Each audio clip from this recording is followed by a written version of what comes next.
శేఖర్ అన్న నమస్తే. నమస్తే అండి. ప్రస్తుతం ఏపీ రాజకీయాలను చూస్తూ ఉన్నాం. ఎలక్షన్ మూమెంట్ పెద్ద ఎత్తున ఉంది. జగన్మోహన్ రెడ్డి గారేమో ఒక 1 month కిందటనే అభ్యర్థులను ప్రకటించడం జరిగింది. వీళ్ళు నిన్నటితో అభ్యర్థులని మొత్తం కూడా ప్రకటించుకోవడం జరిగింది. 175 ఏదైతే అసెంబ్లీ స్థానాలు ఉన్నాయో 25 పార్లమెంట్ స్థానాలు. జగన్మోహన్ రెడ్డి గారు సిద్ధం సభలను పూర్తి చేసేసుకుని బస్సు యాత్ర ముందుకెళ్తున్నాడు ప్రచారానికి. నిన్న అనంతపూర్లో చూసాం మనం, చెప్పులు వారిపైన విసిరేయడం. దీన్ని ఎలా చూస్తున్నారు? చెప్పులు విసిరేశారు అని చెప్పి మీకు ఎవరు చెప్పారు? మనం విజువల్ చూశారు కదా. జగన్మోహన్ రెడ్డి గారు జనాల్లోకి వచ్చిన తర్వాత ఎవరో ఒక ఆకతాయి, ఎవరో ఒక టీడీపీ కుక్క, ఎవరో ఒక పసుపు దొంగ చేసినంత మాత్రాన జగన్మోహన్ రెడ్డి గారికి ఆదరణ లేదని ఎలా మాట్లాడతారు? ఎస్, వాళ్ళు చేసినట్టే వైఎస్ఆర్ కాంగ్రెస్ పార్టీ కార్యకర్తలు చేయడం మొదలు పెడితే చంద్రబాబు నాయుడు జనాల్లో కూడా రాలేడు. చంద్రబాబు నాయుడు ఒక మీటింగ్ కూడా పెట్టలేడు. ఒక చెప్పు కాదు, వేలాది చెప్పులు, ప్రజల లక్షలాది చెప్పులు చంద్రబాబు నాయుడు గారు మొహాన పడతాయి. సో ఇది ఏ పార్టీ వాళ్ళు చేసినా సరే తప్పుడు అంశం. దీన్ని తీవ్రంగా ఖండిస్తున్నాం. అదే అనంతపూర్ సాక్షిగా సిద్ధం సభ ఏర్పాటు చేసినప్పుడు రాప్తాడులో ఒక రిపోర్టర్ని ఏ విధంగా కార్యకర్తలు దాడి చేశారో చూసాం. దానికి ప్రత్యేకంగా అక్కడ ప్రజలు ఆగ్రహంతో చేశారని చెప్పి నో కాదండి. ఎలా అంటే మా పార్టీ ఏదైతే అధికార కార్యక్రమాలు కాదు, గవర్నమెంట్ ప్రభుత్వ కార్యక్రమాలు కాకుండా మా పార్టీ కార్యక్రమాలకు 2017లో మేము ఆంధ్రజ్యోతి పేపర్ని మేము నిషేధించాం. ఏబిఎన్ న్యూస్ ఏదైతే టీవీని మేము నిషేధించాం, ఆంధ్రజ్యోతిని నిషేధించాం, ఈనాడుని నిషేధించాం, అదేవిధంగా మహా న్యూస్ని, TV5 కూడా మేము నిషేధించాం. మేము నిషేధించిన తర్వాత అయ్యా మీరు మా పార్టీ సభలకు రావద్దు, మా పార్టీ కార్యక్రమాల దగ్గరికి మీరు రావద్దు, విజువల్స్ తీయాల్సిన పని లేదు, మేము మిమ్మల్ని నిషేధించాం అని చెప్పాం.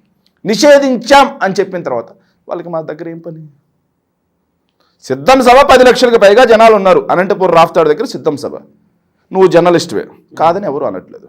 సో నువ్వు వాడికి వెళ్ళిన తర్వాత విజువల్స్ తీస్తూ, ఎవరైతే బయటకు వస్తూ ఉంటారో వాళ్ళు విజువల్స్ తీస్తూ జగన్మోహన్ రెడ్డి గారి సభ అట్టర్ ఫ్లాప్, జగన్మోహన్ రెడ్డి గారి సభకు జనాలే రాలేదు అని చెప్పేసి ఎక్కడో ఖాళీ ప్రదేశాన్ని చూపించి బయట ప్రదేశాన్ని నువ్వు ప్రచారం చేస్తూ ఉంటే జగన్మోహన్ రెడ్డి గారి మీద నిత్యం అనునిత్యం 2019లో అధికారంలో వచ్చిన తర్వాతే కాదు, జగన్మోహన్ రెడ్డి గారు 2010లో ఓదార్పు యాత్ర, 10-11లో ఓదార్పు యాత్ర స్టార్ట్ చేసిన నాటి నుండి మొదలు నేటి వరకు జగన్మోహన్ రెడ్డి గారి మీద నిత్యం విషం చెమ్మే అబద్ధపు ప్రచారాలు, తప్పుడు ప్రచారాలు చేసే ఒక మీడియా సంస్థ జగన్మోహన్ రెడ్డి గారి అభిమానుల ఎదుటుగా లక్షలాది మంది అభిమానులు మళ్ళీ వాళ్ళ ఎదుటుగా కూడా ఒక తప్పుడు కథనాన్ని వాళ్ళు లైవ్ షూట్ చేస్తూ ఉంటే అభిమానులు అండి, నాయకులు కాదు, వాళ్ళంతా అభిమానులు. అభిమానుల్లోకి వెళ్ళి వాళ్ళ నాయకుడి గురించి నువ్వు తప్పుడు ప్రచారం చేస్తుంటే ఖచ్చితంగా వాళ్ళు ఆగ్రహావేశాలు చేశారు. దాని మాత్రాన మీడియా మీద దాడి, ఇవన్నీ దీన్ని ఖచ్చితంగా దాన్ని తీసుకోవాల్సిన అవసరం కూడా లేదు. ఇప్పుడు జగన్మోహన్ రెడ్డి గారు బస్సు యాత్ర ఏదైతే ముందుకెళ్తున్నాడో, అలాగే చంద్రబాబు నాయుడు గారు కూడా ప్రజాగలం అని చెప్పేసి అని అదే బస్సుతోనే ప్రయాణం చేయడం జరుగుతుంది. ఇక్కడ బస్సులో యాత్ర అని చెప్పేసి వీరు ప్రజాగలం అని బస్సులో ముందుకెళ్తా ఉన్నారు.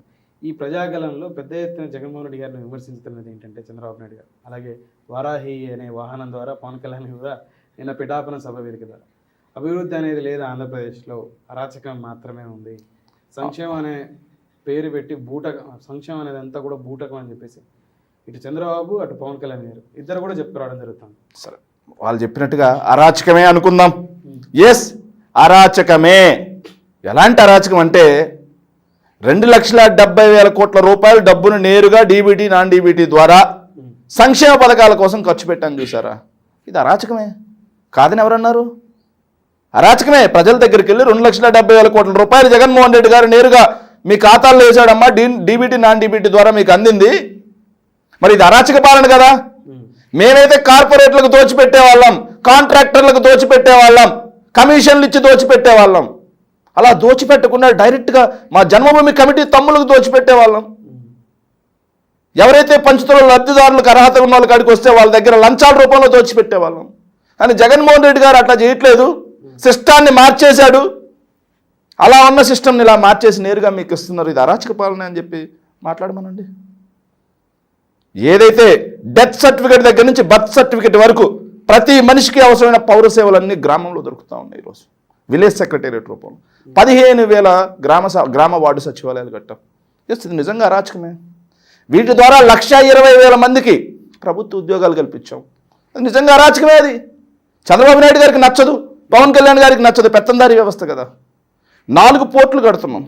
చంద్రబాబు నాయుడు గారికి నచ్చదు. 10 ఫిషింగ్ హార్బర్లు కడుతున్నాం, చంద్రబాబు నాయుడు గారికి నచ్చదు. 6 ఫిష్ ల్యాండ్ సెంటర్లు కడుతున్నాం, భోగాపురం ఎయిర్పోర్ట్ కడుతున్నాం, 17 మెడికల్ కాలేజీలు కడుతుంటే 5 మెడికల్ కాలేజీలో ఆపరేషన్ స్టార్ట్ అయ్యాయి. పోలవరం చంద్రబాబు నాయుడు గారి అసంబద్ధత విధానాలతో విధ్వంసం గురైతే దాన్ని ఒక రూపురేఖ తీసుకొచ్చాం. ఇవే కాకుండా రాయలసీమ ఎత్తిపోతలు కడుతున్నాం. ఇవి కాకుండా చంద్రబాబు నాయుడు గారి పీరియడ్లో కేవలం 34,000 కోట్ల రూపాయలు మాత్రమే గ్రౌండ్ అయితే actual investments ministry of commerce ఇచ్చిన నివేదిక ప్రకారం 1,103 కోట్ల రూపాయలు పెట్టుబడులు గ్రౌండ్ చేస్తాం.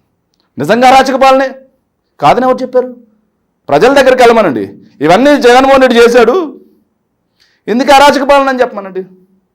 విలేజ్ క్లినిక్స్ గ్రామాన హెల్త్ ఇస్తున్నాం. అలాగే రైతు భరోసా కేంద్రాలు విత్తనం దగ్గర నుంచి విక్రయం వరకు రైతుకు ప్రతి దశలో అండగా నిలబడుతున్నాం. చంద్రబాబు నాయుడు గారు రైతు రుణమాఫీ 87,160 కోట్లు అని చెప్పేసి దాన్ని 24,500 కోట్లకు తగ్గించి అది కూడా 15,000 కోట్లు ఇచ్చి రైతులకు వెన్నుపోటు పొడిస్తే మేము రైతుకి 50,000 ఇస్తాం ప్రతి రైతుకు అని చెప్పేసి 67,500 రూపాయలు ఇచ్చాం. ప్రతి రైతుకు చెప్పిన దానికంటే ఒక్క రైతు భరోసా కిందనే 17,500 కోట్ల రూపాయలు ఎక్కువ ఇచ్చాం. 17,500 రూపాయలు ఒక్కొక్క రైతుకి ఎక్కువ ఇచ్చాం. రైతుల దగ్గరికి వెళ్ళి ఇది అరాచక పాలన అని చెప్పండి. డ్వాక్రా మహిళల రుణాలన్నీ సంపూర్ణంగా మాఫీ చేస్తా, బ్యాంకుల్లో ఉన్న మీ బంగారం బయటికి రావాలంటే బాబు అధికారంలోకి రావాలి అని చెప్పి అధికారంలోకి వచ్చాడు. ఏమైనా చేశాడా? గుండు సున్నా. కానీ జగన్మోహన్ రెడ్డి గారు 25,500 కోట్ల రూపాయలు డ్వాక్రా మహిళలకి బెనిఫిషరీ ఇచ్చాడు. మరి అరాచక పాలనే కదా. డ్వాక్రా మహిళల దగ్గరికి వెళ్ళి జగన్మోహన్ రెడ్డి ఇంత డబ్బులు మీకు ఎట్లా ఇస్తానమ్మా, ఇది అరాచకం కాదా అని అడగమనండి, అప్పుడు మాట్లాడదాం. మీరు అన్నారు ఇందాక పోలవరం పూర్తి చేయడం జరిగింది, అలాగే రాయలసీమకు పోలవరం పూర్తి చేయడం జరిగిందని చెప్పిన రూపురేఖ తీసుకొచ్చాం. 2019లో జగన్మోహన్ రెడ్డి గారు గెలిచిన నాటికి పోలవరం 2014 నుంచి 19 వరకు ఏ మేరకు పూర్తయింది, 19 నుంచి ఇప్పుడు 24 మేరకు ఏ మేరకు మీరు పనులు చేశారు? చంద్రబాబు నాయుడు గారి పీరియడ్లో స్పిల్వే ఏదైతే ప్రాజెక్ట్కి మెయిన్ డ్యామ్ వర్క్స్ అంటారు, వాటిని మెయిన్ డ్యామ్ వర్క్స్ ఎంత ఫినిష్ చేశాడు, వాటిని హెడ్ వర్క్స్ అని కూడా అంటారు. హెడ్ వర్క్స్ ఎంత పర్సెంటేజ్ పూర్తి చేశాడు? రమ్మని చెప్పండి, మాట్లాడదాం. ఎట్లయినా ఏ ప్రాజెక్టుకైనా సరే మీరు గుర్తుంచుకోండి, ఎనీ ఇరిగేషన్ ప్రాజెక్ట్ ఏ ప్రాజెక్టుకైనా ఎంత శాతం పూర్తయింది అనడానికి 2 ఉంటాయి. ఒకటి వచ్చేసి కాస్ట్. ప్రాజెక్ట్ కాస్ట్ 10,000 కోట్ల రూపాయలు అయితే దాంట్లో ఒక 7,500 కోట్ల రూపాయలు నువ్వు ఖర్చు చేసి ఉంటే ప్రాజెక్టు కోసం, అది నీకు 75% పూర్తయినట్టు. లేదు కాంట్రాక్ట్ వర్క్స్ మొత్తం మీద ఏదైతే పోలవరం ప్రాజెక్టులో చాలా వర్క్స్ ఉన్నాయండి, వీళ్ళు చూపించింది కదా. హెడ్ వర్క్స్ ఒకటి ఉంది, earth cum rock fill dam ఉంది, నెక్స్ట్ అవి కాకుండా రైట్ మెయిన్ కెనాల్కి లెఫ్ట్ మెయిన్ కెనాల్కి సొరంగం ఉంది, అవి కాకుండా హైడ్రో పవర్ ప్రాజెక్ట్ ఉంది, ఇవన్నీ ఉన్నాయి. వీటిల్లో హైడ్రో పవర్ ప్రాజెక్ట్ని చంద్రబాబు నాయుడు గారు చేసింది గుండు సున్నా. హైడ్రో పవర్ ప్రాజెక్ట్ ఈరోజు శరవేగంగా నిర్మాణం జరుగుతుంది. అవి కాకుండా లెఫ్ట్ మెయిన్ కెనాల్కి రైట్ మెయిన్ కెనాల్కి సొరంగాలు మేమే దవ్వాం. అవి కాకుండా ఏదైతే స్పిల్వే ఉందో, పునాదుల్లో ఉన్న స్పిల్వేకి ఒక రేకు డబ్బా తీసుకొచ్చి పెట్టి జయము చంద్రన్న అని కొట్టించుకున్నాడు చంద్రబాబు నాయుడు గారు. కానీ నేడెళ్ళి స్పిల్వే చూసుకోండి, వరద నీరు మొత్తం స్పిల్వే ద్వారా పోతున్న విజువల్స్ మీరు చూసారా లేదా? అది ఎవరి ప్రభుత్వ హయాంలో మేము నిర్మించాం. ఇవి కాకుండా earth cum rock fill dam ఏదైతే డయాఫ్రమ్ వాల్ మొత్తం దెబ్బతినిందండి. తెలుసా మీకు? ఎందుకు దెబ్బతినింది తెలుసా? కాపర్ డ్యామ్స్ అని చెప్పి కట్టాల్సింటే అవి పూర్తి చేయకుండా వాటిల్లో 300 మీటర్ల లోపల గ్యాప్స్ వదలడం వల్ల వరద నీరు మొత్తం ఒకే చోట నుంచి వచ్చి సుడులు తిరిగి డయాఫ్రమ్ వాల్ దారుణంగా దెబ్బతింది. ఒక్కొక్క చోట 50-60 అడుగుల లోతు గోతులు పడ్డాయి. పోలవరం ప్రాజెక్ట్ అథారిటీ అని ఒకటి ఉంటుంది, పీపీఏ అంటుంది. ఆ పోలవరం ప్రాజెక్ట్ అథారిటీ వాళ్ళు డయాఫ్రమ్ ఏదైతే ఉందో దాన్ని ఆపేసి earth cum rock fill dam మొత్తం ఆపాల్సిందే అని చెప్పేసి ఆపేసి వాటిని మొత్తం వాళ్ళు నివేదికలు ఇచ్చి నిపుణుల పర్యవేక్షణలో ఆ గుంతలు మనం పూడ్చాలా లేకపోతే మొదటి నుంచి మొదలు పెట్టాలా అని చెప్పేసి మొన్న 2 నెలల క్రితం నివేదిక వచ్చింది. అవి మొత్తం పూడ్చుకుంటూ నిపుణుల ఆధ్వర్యంలో చంద్రబాబు నాయుడు గారు 14 నుంచి 19 వరకు అసమర్థతతో పోలవరం నిర్మాణం చేయలేకపోయాడని మేము అనట్లేదండి. చంద్రబాబు నాయుడు గారు మోక్షగండం విశ్వేశ్వరయ్య లాగా తనను తాను ఊహించుకొని ఒక ఇంజనీర్ అవతారం ఎత్తడం వల్ల పోలవరం ప్రాజెక్ట్ అనేది పూర్తిగా దెబ్బతింది అంటున్నాను నేను. ఎస్, మేము అదే చెప్తాం. స్పిల్వే పూర్తి చేశాం. డయాఫ్రమ్ వాల్ ఏదైతే ఉందో ఆ వాల్ని కూడా మేము రిపేర్లు చేస్తూ ముందుకు వస్తున్నాం. ఇవి కాకుండా దాన్ని డయాఫ్రమ్ వాల్ని వాళ్ళ నిపుణుల నివేదికలు ఇవ్వకుండా మనం కట్టడానికి లేదు. ఇంజనీర్ టీం అనేది ఒకటి ఉంటుంది, పోలవరం ప్రాజెక్ట్ అథారిటీ అనేది ఒకటి ఉంటుంది. వాళ్ళు టెస్ట్ చేసి ఏ మేరకు దెబ్బతింది, ఎందుకు దెబ్బతింది, దీన్ని ఎలా ఫిల్ చేయాలి అని చెప్పేసి పూర్తిగా చేసే లోపల మేము పవర్ ప్రాజెక్ట్ ఒకటి, హైడ్రో పవర్ ప్రాజెక్ట్ స్టార్ట్ చేసుకున్నాం. అవి కాకుండా టన్నెల్స్ పూర్తి చేసుకున్నాం మేము. సో ఇలా వర్కులు చేసుకుంటూ పోతున్నాం మేము. చంద్రబాబు నాయుడు గారి కంటే కూడా ఇంకా శరవేగంగా వర్కులు చేసాం. చెక్ చేసుకోండి పోయి. 2019కి ముందు పోలవరం ఎలా ఉండేది, 2024లో పోలవరం ఎలా ఉంది, వెళ్ళి చెక్ చేసుకోండి. ఇప్పుడు పెద్ద ఎత్తున పోలవరం ఇష్యూ వచ్చినప్పుడు 2022కు పూర్తి చేస్తామని చెప్పేసి అసెంబ్లీ సాక్షిగా అనిల్ కుమార్ యాదవ్ గారు ఇరిగేషన్ శాఖ మంత్రి చెప్పాడు. 24 ఇప్పుడు మీరు అధికారం నుంచి అదే అండి నేను చెప్తున్నాను, అదే నేను చెప్తున్నాను, అదే వినండి. మేము 22కి పూర్తి చేస్తా అన్నమాట వాస్తవం, మేము కాదనట్లేదు. కాకపోతే 20లో వచ్చిన వరదలు, 2021లో వచ్చిన వరదల వల్ల ఆ డయాఫ్రమ్ వాల్ మొత్తం కొట్టుకుపోయింది. చంద్రబాబు నాయుడు ఆ గ్యాప్స్ వదిలిపెట్టిపోయాడు. ఆ గ్యాప్స్ వదిలిపెట్టిపోవడం వల్ల ఏదైతే స్పిల్వే మొత్తం మీద పోవాల్సిన వాటర్ కాస్త కేవలం 300 మీటర్ల లోపల పోవటం వల్ల, ఏదైతే మీ ఊర్లో చెరువు ఉంది, చెరువులో ఒక అలుగు ఉంటుంది, చెరువులో అలుగు 5,000 క్యూసెక్కులు మాత్రమే రిలీజ్ ఉంటుంది. అట్లా కాకుండా పైనుంచి 20,000 క్యూసెక్కులు వరద వచ్చిందనుకో, 5,000 క్యూసెక్కుల్లో వెళ్ళమంటే ఏమవుతుంది? చెరువు గండి పడుతుంది. స్పిల్వే పూర్తి చేయకుండా, కాపర్ డ్యామ్స్ పూర్తి చేయకుండా డయాఫ్రమ్ వాల్ ఎందుకు కట్టాడు? కట్టడం వల్ల డయాఫ్రమ్ వాలే మెయిన్, వరదను మొత్తం ఆపాల్సింది అదే. వరదను ఆపి స్పిల్వేలో నుంచి సైడ్ నుంచి తీసుకెళ్ళాలి. ఏదైతే నదికి అడ్డంగా కట్టింది కాదు, ఏది స్పిల్వే, నదీ ప్రవాహాన్ని మళ్లించి కట్టింది స్పిల్వే. ఆ నదీ ప్రవాహాన్ని ఆపాల్సింది ఏంటి? Diaphragm wall. ఆ డయాఫ్రమ్ గట్టిగా లేకపోతే ఏమవుతుంది? వరద ఎక్కువ వచ్చినప్పుడు డయాఫ్రమ్ వాల్ కొట్టుకుపోతే రాజమండ్రి దగ్గర నుంచి మొత్తం ఖచ్చితంగా 2025 లోపల, 25 ఎండింగ్ లేదంటే 26 వరద వచ్చే లోపల పోలవరం ప్రాజెక్ట్ పూర్తవుతుంది. 100%. 100 చెప్తున్నాం కదా, డయాఫ్రమ్ వాల్ మొత్తం కొట్టుకుపోయింది. పోలవరం ప్రాజెక్ట్ అథారిటీ ఆ పనులు ఆపాల్సిందే నివేదికలు వచ్చేంత వరకు అని చెప్పారు. వాళ్ళు నివేదికలు వచ్చేంత వరకు మేము పనులు ఆపాలా, లేకపోతే ముందుకు తీసుకెళ్ళాలి. 24 ఈ 5 సంవత్సరాల కాల పరిధిలో ఇరిగేషన్ డెవలప్మెంట్ మేరకు మీరు కేటాయించిన నిధులు ఏంటి అంటే, ముఖ్యంగా రాయలసీమ ప్రాంతానికి చెప్తానండి, చేపట్టిన ప్రాజెక్ట్ చెప్తాను. ఏదైతే బ్రహ్మసాగర్ ప్రాజెక్ట్ ఉందా, బ్రహ్మసాగర్ ప్రాజెక్ట్ 17 టీఎంసీలు. చంద్రబాబు నాయుడు గారి ప్రభుత్వంలో ఏనాడైనా 10 టీఎంసీలకి మించి స్టోర్ చేయగలిగాడా? ఎఫ్ఆర్ఎల్ 17 టీఎంసీలు. ఏదైతే R&R ప్యాకేజ్ ఇచ్చి దాన్ని పూర్తి చేసాం. గండికోట ఎఫ్ఆర్ఎల్ చేసాం, చిత్రావతి ఎఫ్ఆర్ఎల్ చేసాం, ఇవే కాకుండా గోరకల్లు ఎఫ్ఆర్ఎల్ చేసాం. నెక్స్ట్ ఇంకోటి హెచ్ఎన్ఎస్ఎస్కి జిఎన్ఎస్ఎస్కి లింక్ ఉంది. ఆ లింక్ కూడా శరవేగంగా నడుస్తుంది. కుప్పం బ్రాంచ్ కెనాల్ పూర్తి చేసి వాటర్ ఎవరు ఇచ్చారండి? కుప్పం బ్రాంచ్ కెనాల్కి వాటర్ ఎవరు ఇచ్చారు? మేమా కాదా? రాయలసీమ ఎత్తిపోతల పథకం ఏ స్థాయిలో ఉందో విజువల్స్ చూసుకోండి. మా సోషల్ మీడియా వాల్స్ అన్నింటిలో ఉంటాయి విజువల్స్, డ్రోన్ విజువల్స్ ఉంటాయి, చూసుకోండి, చెక్ చేయండి. ఇవి కాకుండా ఏదైతే 11,000 క్యూసెక్లు ఉన్నటువంటి పోతిరెడ్డిపాడు హెడ్ రెగ్యులేటర్ని 44,000 క్యూసెక్లకి పెంచింది ఎవరు? దివంగత రాజశేఖర రెడ్డి గారు అయితే దాన్ని 90,000 క్యూసెక్లకి ఎవరు పెంచుతున్నారు? Works under process. Chandrababu Naidu గారు ఏనాడు ఆ దిశగా అడుగులు వేయలేదే. చంద్రబాబు నాయుడు గారు ఎంతవరకు ఆయన ఒక ఈవెంట్స్ మాత్రమే చేశాడు ఇరిగేషన్లో, ఈవెంట్స్ మాత్రమే. ఏదైతే రాజశేఖర రెడ్డి గారు అలాగే కిరణ్ కుమార్ రెడ్డి గారి ప్రభుత్వ హయాంలో పూర్తయిన ప్రాజెక్టులకి ఆయన టెంకాయలు కొట్టి ఎక్సెస్ రేట్లు పెంచుకొని కెనాల్స్ అనే అవి ఇవి అని చెప్పేసి డబ్బు దోచుకున్నాడు తప్పిస్తే నిజంగా రాయలసీమకి వాటర్ ఇచ్చినటువంటి చరిత్ర కాదు. చంద్రబాబు నాయుడు గారికి పిచ్చి పట్టిపోయిందండి. పట్టిసీమ ప్రాజెక్ట్ అనేది ఏంటండి? పట్టిసీమ ప్రాజెక్ట్ ఒకటి బూటకం. 2017లోనే మాట్లాడాం మేము. వైఎస్ రాజశేఖర రెడ్డి గారు కట్టినటువంటి పోలవరం కుడి కాలువ మీద 1800 కోట్ల రూపాయలుతో లిఫ్ట్ పెట్టాడు. ఆ లిఫ్ట్కి పెట్టినటువంటి ఆ లిఫ్ట్ అండి, పట్టిసీమ దగ్గర లిఫ్ట్, అది అసలు అవసరం లేదు లిఫ్ట్ అని చెప్పేసి ఇరిగేషన్ నిపుణులు చెప్పినా సరే, ఇరిగేషన్ నిపుణులంతా వారించినా సరే, కమిషన్ల కోసం పట్టిసీమ లిఫ్ట్ అనేది పెట్టాడు.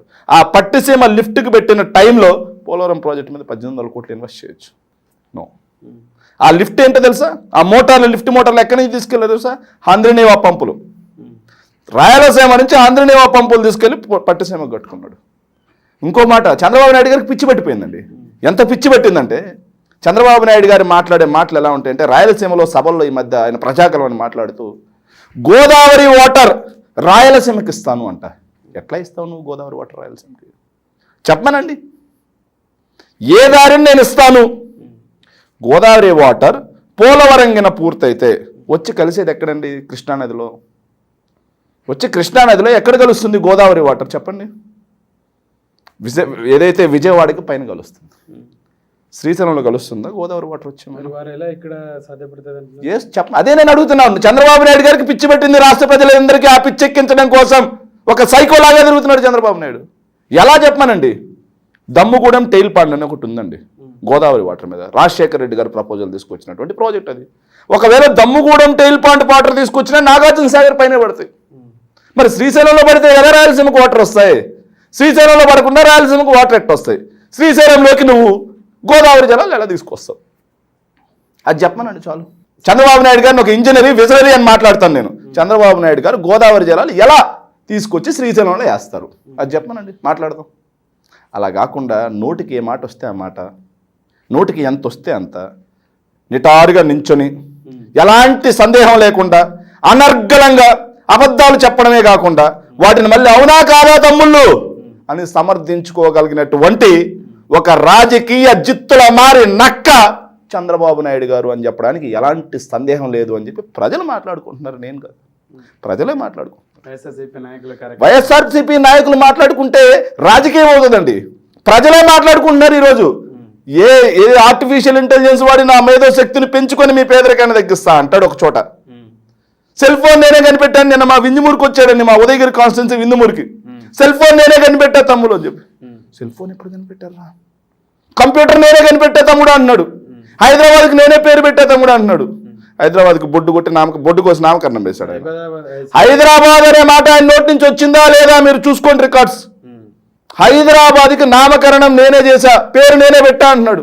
హైదరాబాద్ బొడ్డు కోసి ఆయన నామకరణం చేశాడా? హైదరాబాద్ రింగ్ రోడ్ నేనే కట్టాను. హైదరాబాద్ రింగ్ రోడ్ రాజశేఖర రెడ్డి గారి కృషి కాదా? హైదరాబాద్ ఎయిర్పోర్ట్ నేనే కట్టా అంటారు రాజశేఖర రెడ్డి గారి కృషి కాదా?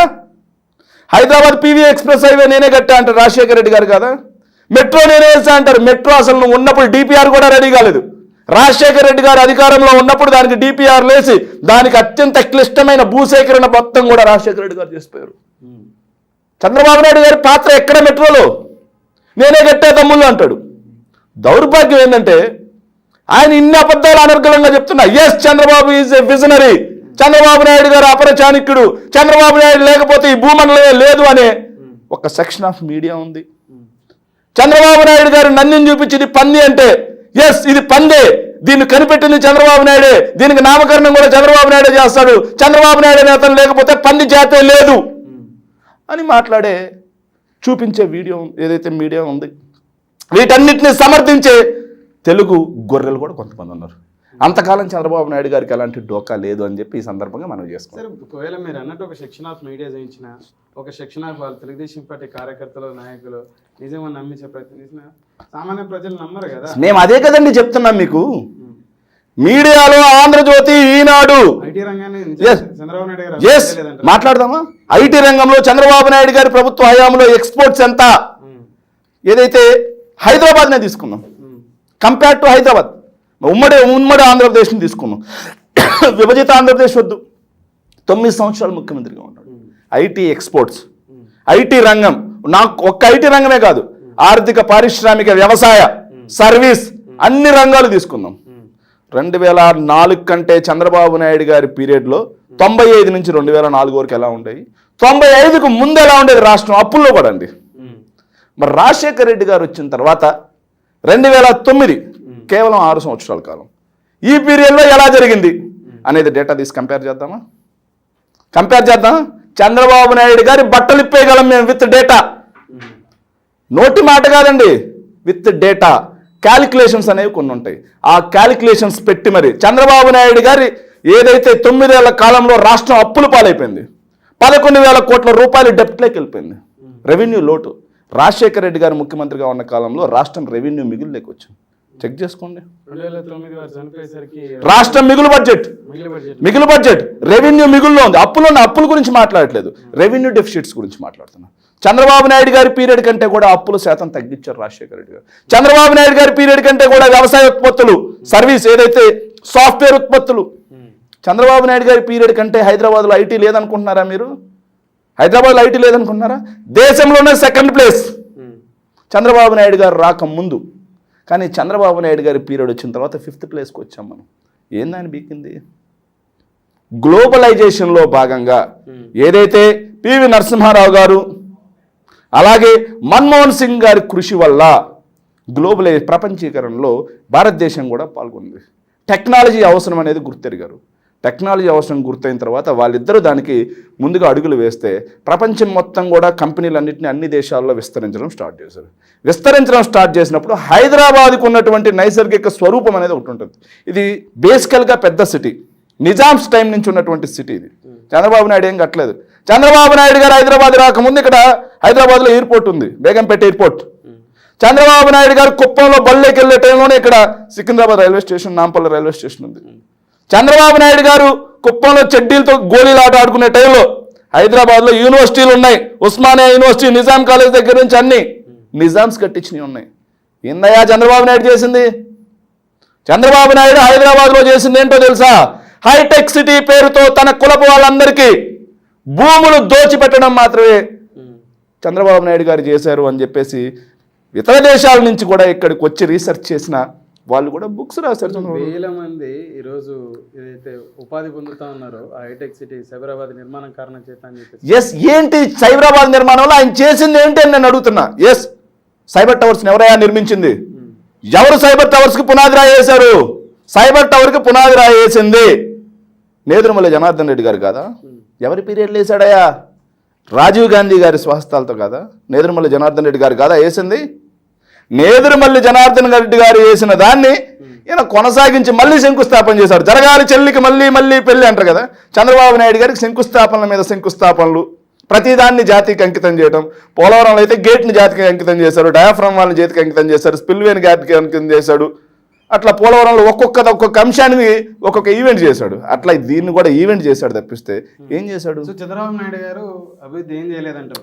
అభివృద్ధి చేయలేదని నేను అట్లా. హైదరాబాద్ మొత్తానికి నాదే బాధ్యత అంటే మాత్రం ఒప్పుకోం. చంద్రబాబు నాయుడు గారి కంటే కూడా రాజశేఖర రెడ్డి గారి హయాంలోనే హైదరాబాద్ ఎక్కువ అభివృద్ధి చెందింది. రింగ్ రోడ్ రాజశేఖర రెడ్డి గారి కృషే, ఎయిర్పోర్ట్ రాజశేఖర రెడ్డి గారి కృషే, ఎక్స్ప్రెస్ వేస్ రాజశేఖర రెడ్డి గారి కృషే. ఏదైతే ఈరోజు నిర్మాణంలో ఉన్నట్టు ఏదైతే టీఆర్ఎస్ గవర్నమెంట్ వచ్చిన తర్వాత కూడా నిర్మించినటువంటి ఏదైతే ఫ్లైఓవర్స్ ఉన్నాయో ఆ జైకా నిధులు కూడా, జపాన్కి చెందినటువంటి జైకా నిధులు కూడా రాజశేఖర రెడ్డి గారి కృషే. అవి కూడా రాజశేఖర రెడ్డి గారి హయాంలోనే మంజూరైనటువంటి నిధులు అని చెప్పి స్పష్టంగా చెప్పగలను. చిన్న ఇంటరప్షన్. 2004 చంద్రబాబు నాయుడు గారు అధికారం కోల్పోయి రాజశేఖర రెడ్డి గారు ముఖ్యమంత్రి అయిన నాటికి ఉన్నటువంటి, అంటే వారు దిగిపోయే నాటికి చేసినటువంటి అప్పు ఎంత, రాష్ట్రం అప్పు ఎంత ఉండింది? అలాగే 2009 రాజశేఖర రెడ్డి గారు మరణం అయిన తర్వాత మరొకరు రోషయ్య గారు ముఖ్యమంత్రి అయినాటికి ఉన్న అప్పు ఎంత? ఎస్, ఖచ్చితంగా చెప్తాను. మీరు ఒక్క నిమిషం ఆపగలిగితే. తప్పకుండా. మిత్రులకు మీరు చూడండి మిత్రులకు విజ్ఞప్తి ఏంటంటే, చాలా పెద్ద గొంతుతో చెప్పుకోవచ్చు అన్నారు శేఖర్ రెడ్డి గారు, విడపరెడ్డి శేఖర్ రెడ్డి గారు. ఏంటంటే చంద్రబాబు నాయుడు గారి పాత్ర చాలా తక్కువ ఉంది హైదరాబాద్ డెవలప్మెంట్లో, కానీ వారే నేను హైదరాబాద్ నిర్మించిన అని చెప్పుకోవడం జరుగుతుంది. ఐటీని పెద్ద ఎత్తున డెవలప్ చేసిన అని చెప్పేసి వారు చెప్పడంతో పాటు వారు ఒక సెక్షన్ ఆఫ్ మీడియా కానీ ఒక సెక్షన్ ఆఫ్ పీపుల్ కానీ పెద్ద ఎత్తున ప్రొజెక్ట్ చేయడం జరుగుతూ ఉంటుంది. తప్పుడు ప్రచారాన్ని పెద్ద ఎత్తున ప్రజల్లో పంపించే ప్రయత్నం చేస్తుంటారు. ఈ వీడియో చూసినటువంటి ఎవరైనా ఇక్కడ హైదరాబాద్లో ఎంప్లాయ్మెంట్ పొందుతూ ఉన్నటువంటి వ్యక్తులు మీకు ఏమైనా అవగాహన ఉంటే కింద కామెంట్లో ఇందులో నిజం ఎంత, వారి అభిప్రాయంతో ఏకీభవించే వాళ్ళు లేకపోతే ఆ ఏకీభవించని వాళ్ళు మీ కామెంట్ తెలియపరచగలరు. ఏమంటారు శేఖర్ రెడ్డి గారు? ఖచ్చితంగా 1 minute నేను తీస్తున్నాను దగ్గర. పాత ముందే అడుగుంటే ముందే తీసేవాడిన డేటా కంప్లీట్లీ. అంతే కదా, ఇప్పుడు మీరు చెప్పిన దాంట్లో వాస్తవం 100%. ఎవరైనా దీని గురించి మాట్లాడొచ్చు. హైదరాబాద్ లో ఉన్నటువంటి సాఫ్ట్వేర్ ఎవరైనా మాట్లాడొచ్చు. పిలుపు ఈ వీడియో చూసినటువంటి మిత్రులు ఎవరైనా ఉంటే ఎస్ మాట్లాడొచ్చు. హైదరాబాద్ లో ఎంప్లాయ్ ఉంటే ఎస్ మాట్లాడొచ్చు. ఉపాధిని పొందారు, ఎస్ ఏ కారణం చేత చెప్తాను. 98, 99లో వాస్తవంగా చెప్పాలంటే 94, 95 టయానికి ఏదైతే 94, 95 మూడోసారి తెలుగుదేశం ప్రభుత్వం అధికారంలోకి వచ్చే టయానికి రాష్ట్రంలో సాఫ్ట్వేర్ ఎగుమతులు 250 కోట్లు. అంటే ఏదైతే దేశం మొత్తం మీద 250 కోట్లు ఉంటే రాష్ట్ర వాటా 22 కోట్లు. అంటే దాదాపుగా 9%. దేశంలోనే 3వ స్థానంలో మనం ఉండేవాళ్ళం.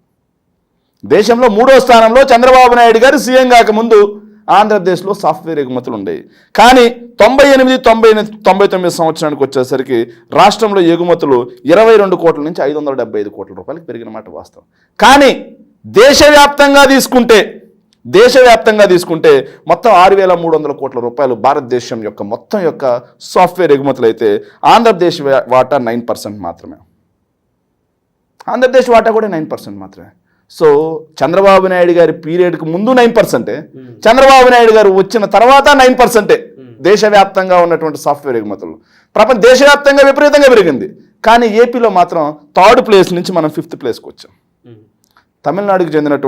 తమిళనాడు చెందింది నోయిడా కూడా చంద్రబాబు నాయుడు గారి పీరియడ్ కంటే కూడా ఎక్కువగా డెవలప్ అయింది. హైదరాబాద్ కంటే నోయిడా ఎక్కువ డెవలప్ అయింది. తమిళనాడు కూడా ఎక్కువ డెవలప్ అయింది. పూణే కూడా. ఎస్, ఇవి కాకుండా ఏదైతే రాజశేఖర రెడ్డి గారు 2004 ఎక్కేసరికి 5,025 కోట్ల రూపాయలు విలువైన ఐటీ ఎగుమతులు ఉండేవి. రాజశేఖర రెడ్డి గారు ఎక్కేటానికి 5,025 కోట్ల రూపాయల ఐటీ ఎగుమతులు ఉంటే ఆయన 2010 నాటికి అది 36,000 కోట్ల రూపాయలకు పెరిగిందండి. చంద్రబాబు నాయుడు దిగిపోయే టైంకి 5,000 కోట్ల రూపాయలు ఐటీ ఎగుమతులు ఆంధ్రప్రదేశ్ వాటా. కానీ రాజశేఖర రెడ్డి గారు దిగిపోయే టైంకి అది 36,000 కోట్ల రూపాయలకు పెరిగింది. ఇలాంటివన్నీ చెప్పారు. చంద్రబాబు నాయుడు గారు ఏం చెప్తారంటే నేను విత్తనాలు వేసి ఆ విత్తనాలు చెట్లను తీసుకొని పోతున్నాను. పునాదులు ఏంటండి? పునాదులు ఏంటి? రింగ్ రోడ్ ఏమైనా ఆయన పునాది వేశాడా? ఫినాన్షియల్ డిస్ట్రిక్ట్ ఆయన పునాది వేశాడా? సైబర్ టవర్కి ఆయన పునాది వేశాడా? నేను అడుగుతున్నా డైరెక్ట్గా. సైబర్ టవర్కి ఆయన పునాది వేశాడా? రింగ్ రోడ్కి పునాది వేశాడా? ఎయిర్పోర్ట్కి, ఇంటర్నేషనల్ ఎయిర్పోర్ట్ పునాది వేశాడా? ఎక్స్ప్రెస్ వేకి పునాది వేశాడా? ఫినాన్షియల్ డిస్ట్రిక్ట్కి పునాది వేశాడా? చెప్పండి. Yes, challenge to any yellows. చెప్పండి, వీటిల్లో దేనికైనా చంద్రబాబు నాయుడు పునాది వేశాడా? ఎస్, దాని గురించి కూడా నేను మాట్లాడతానండి. చంద్రబాబు నాయుడు గారి విషయంలో అప్పులు కూడా మామూలుగా ఉండవండి. చంద్రబాబు నాయుడు గారి అప్పులు, బాబు గారు అప్పులు ఎట్లా ఉంటాయనే దానికి నా దగ్గర అన్నీ ఉన్నాయి, లేకుండా ఏం లేదు. అప్పుల సామ్రాట్ చంద్రబాబు నాయుడు అని చెప్పేసి 2017లో నేను ఒక ఆర్టికల్ రాశానండి. అప్పుల సామ్రాట్ చంద్రబాబు నాయుడు అని చెప్పేసి, విత్ డేటా తోటి మొత్తం, ఊరికే మాట్లాడడం మనం. ఎస్, చంద్రబాబు నాయుడు గారు 5 ఏళ్ల పాలనలో ఆర్థిక క్రమశిక్షణ ఎలా కట్టలు దిగింది, ఏ 5 ఏళ్ల కాలంలో తెలుసా? ఏదైతే మొన్న 2014 నుంచి 19 వరకు ఆర్థిక క్రమశిక్షణ ఎలా జరిగి, ఆర్థిక అవకతవకలు ఎలా జరిగాయని చెప్పేసి కాకు కూడా చెప్పింది. అదే చెప్తున్నాను. చంద్రబాబు నాయుడు గారు ఏదైతే ఉమ్మడి ఆంధ్రప్రదేశ్లో 9 ఏళ్ల ఆర్థిక పరిపాలన ఎలా ఉంది, 9 ఏళ్లలో ఆయన చేసింది ఏంటంటే 95 వైస్రాయ్ ఘటన వచ్చేటానికి ఉమ్మడి ఆంధ్రప్రదేశ్ ఆదాయం 13,100 కోట్లు ఉంటే 13,100 కోట్లు ఉమ్మడి ఆంధ్రప్రదేశ్ ఆదాయం. వైస్రాయ్ హోటల్లో చంద్రబాబు నాయుడు గారి మీద చెప్పులేసి అధికారాన్ని చంద్రబాబు నాయుడు గారు రామారావు గారి మీద చెప్పులు వేసి, ఎన్టీ రామారావు గారి మీద చెప్పులు వేసి ఆ నుంచి అధికారం లాక్కొని ఆయన ముఖ్యమంత్రి అయ్యే టయానికి ఏదైతే 95లో 13,000 ఆయనకు ఉన్నటువంటి ఏదైతే అప్పు ఎంత ఉందంటే రాష్ట్ర అప్పు ఆయన దిగిపోయే టయానికి 13,100 కోట్ల రూపాయల రాష్ట్ర ఆదాయం ఉంటే ఖర్చులు 14,800 కోట్ల రూపాయలు ఉండేవి. అంటే బడ్జెట్ లోటు ఎంత ఉండేదంటే 1,700 కోట్ల రూపాయలు మాత్రమే ఉండేది. బడ్జెట్ లోటు ఏదైతే మనకు వచ్చే ఆదాయానికి మనం పెట్టే పెట్టుబడికి మధ్య ఉన్న గ్యాప్, బడ్జెట్ లోటు కేవలం 1,700 కోట్ల రూపాయలు మాత్రమే ఉండేది. కానీ 95 బాబు ఆయన వచ్చే టయానికి అది.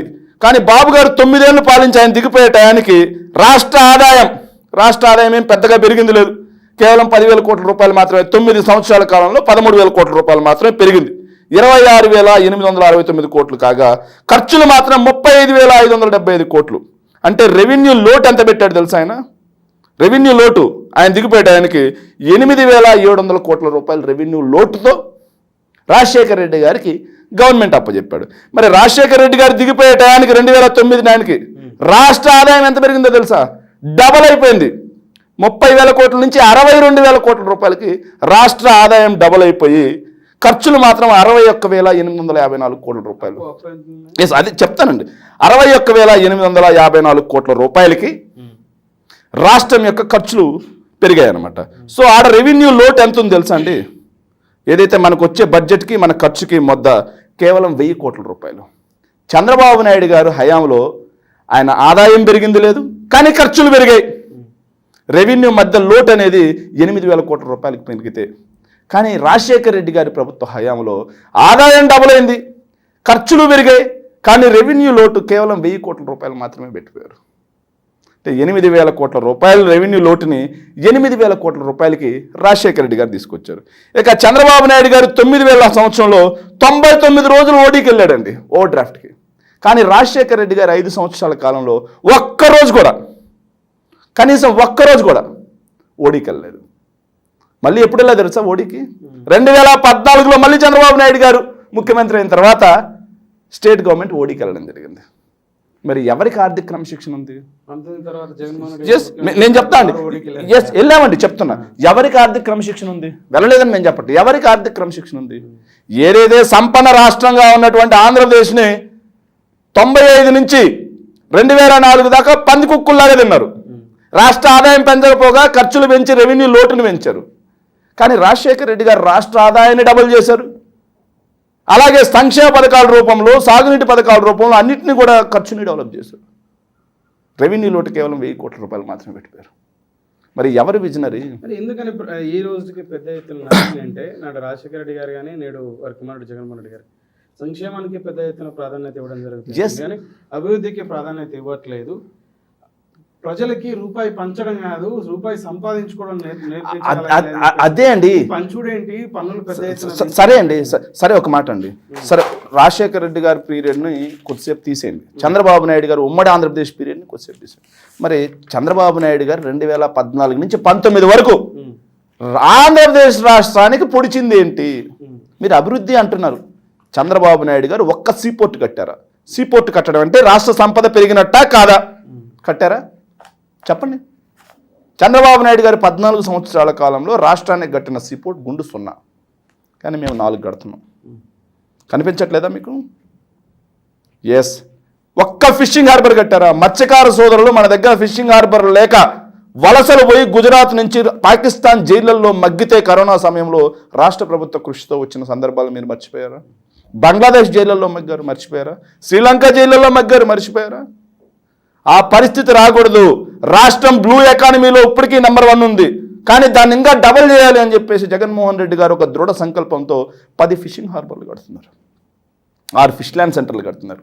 చంద్రబాబు నాయుడు గారి 14 ఏళ్ల కాలంలో పోర్టులు పక్కన పెట్టండి, ఫిషింగ్ హార్బర్లు పెట్టండి, పక్కన పెట్టండి, ఫిష్ ల్యాండ్ సెంటర్లు పక్కన పెట్టండి, సముద్రం తీరం వెంబడి కనీసం ఒక చిన్న జట్టి కట్టించాడా?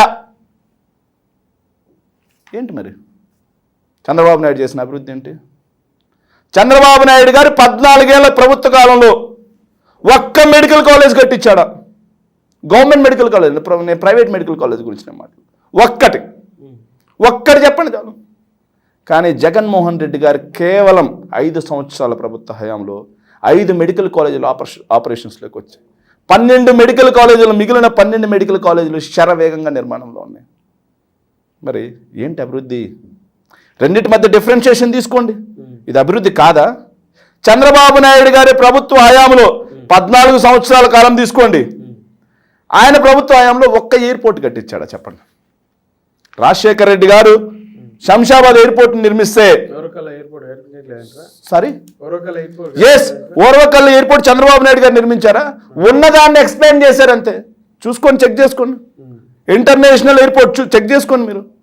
ఏదైతే ఇది గన్నవరం ఎయిర్పోర్ట్ తీసుకోండి, ఇంతకుముందు ఉన్నదాన్ని పౌర విమానయాల శాఖ ద్వారా అప్గ్రేడేషన్ చేశారు, అంతేగాని కొత్తగా ఒక ఎయిర్పోర్ట్ నిర్మించారు. చంద్రబాబు నాయుడు 14 నుంచి 19 వరకు డెవలప్మెంట్ ఏం చేయలేదు. మరి శ్రీ సిటీలో ఇండస్ట్రీస్ చెప్తానండి, మీ నెల్లూరులో ఇండస్ట్రీస్ ఎలా చెప్తాను. నేను ఎవ్రీథింగ్ ఐ విల్, నేను ప్రతి దాని గురించి మాట్లాడతాను. మీరు కంగారు పడాల్సిన ఏం పని లేదు. చంద్రబాబు నాయుడు గారితో కంపేర్ చేసి అరటిపండు ఒలిచి నోట్లో పెట్టినట్టుగా ప్రజలతో పాటుగా మీకు కూడా విమర్శ అందిస్తాను. మీరు కంగారు పడాల్సిన పని ఏం లేదు. ఎస్, నిమ్మలంగా మాట్లాడదాం. కంగారు మరి ఏమైంది? అది అభివృద్ధి కాదా? చంద్రబాబు నాయుడు గారి ప్రభుత్వ హయాంలో ఏ స్కూల్కైనా కనీసం ఒక మరుగుదొడ్డైనా కట్టించాడని చూపించమనండి, మాట్లాడదాం. Yes, challenge. కానీ జగన్మోహన్ రెడ్డి గారు ఈరోజు నాడు నేడు ద్వారా బాగు చేసిన స్కూల్స్ ఎన్ని? ఇంగ్లీష్ మీడియం ఎన్ని స్కూల్స్? డిజిటల్ బోధన ఎన్ని స్కూల్స్లో నడుస్తుంది? Bilingual text books. ఇంతకుముందు నేను గవర్నమెంట్ బళ్ళలో, నేను కూడా గవర్నమెంట్ ప్రభుత్వ పాఠశాల విద్యార్థిని. చంద్రబాబు నాయుడు గారే నేను స్కూల్లో ఉన్నప్పుడు ముఖ్యమంత్రిగా ఉండేవాడు 2004 ముందు. నాకు టెక్స్ట్ బుక్స్ వచ్చింది ఎప్పుడో తెలుసా అండి? డిసెంబర్లో అందాయి. జూన్లో స్టడీ స్టార్ట్ అయితే డిసెంబర్లో పుస్తకాలు వచ్చాయి. కాదంటారా? కాదనలేని సత్యం ఎవరు? కాదనలేని సత్యం ఎవరు? బడులు ఎలా ఉండేవి? కనీసం తాగడానికి మంచినీరు కూడా దొరకని పరిస్థితి. కానీ నేడు స్కూల్స్ ఎలా ఉన్నాయి? స్కూల్స్లో టాయిలెట్స్ ఎలా ఉన్నాయి? స్కూల్స్లో రక్షిత మంచినీటి పథకం ఎలా ఉంది? స్కూల్స్లో గోరుముద్ద ఎలా ఉంది? పిల్లలు వేసుకునే యూనిఫామ్ ఎలా ఉంది? పిల్లలు చదివే పుస్తకాలు ఎలా ఉన్నాయి? పిల్లలకి చెప్పేటువంటి విద్యా బోధన విధానం మారిందా లేదా? ఏదైతే అవైలబిలిటీ ఆఫ్ ఎడ్యుకేషన్లో కేరళని దాటి నెంబర్ 1 ప్లేస్లోకి మనం ఈరోజు వచ్చామంటే అది మా ప్రభుత్వం చేసిన కృషి కాదా? జగన్మోహన్ రెడ్డి గారి చిత్తశుద్ధికి నిదర్శనం కాదా? బైజూస్ కంటెంట్ కూడా పిల్లలకి ఉచితంగా అందిస్తున్నామంటే, ఏదైతే కార్పొరేట్ స్కూళ్ళల్లో ఈరోజు ఆక్రిడ్ స్కూల్, అలాగే ఢిల్లీ పబ్లిక్ స్కూల్, ఇలాంటి స్కూళ్ళల్లో లభించేటువంటి ఐబీ సిలబస్ విద్యని పేద పిల్లలకి, ఏదైతే గుడిసెల్లో ఉండేటువంటి పేద పిల్లలకి వాళ్ళకి మేము ఈరోజు ప్రభుత్వం ద్వారా అందిస్తున్నామంటే ఇది మానవ వనరుల మీద పెట్టిన పెట్టుబడి కాదా?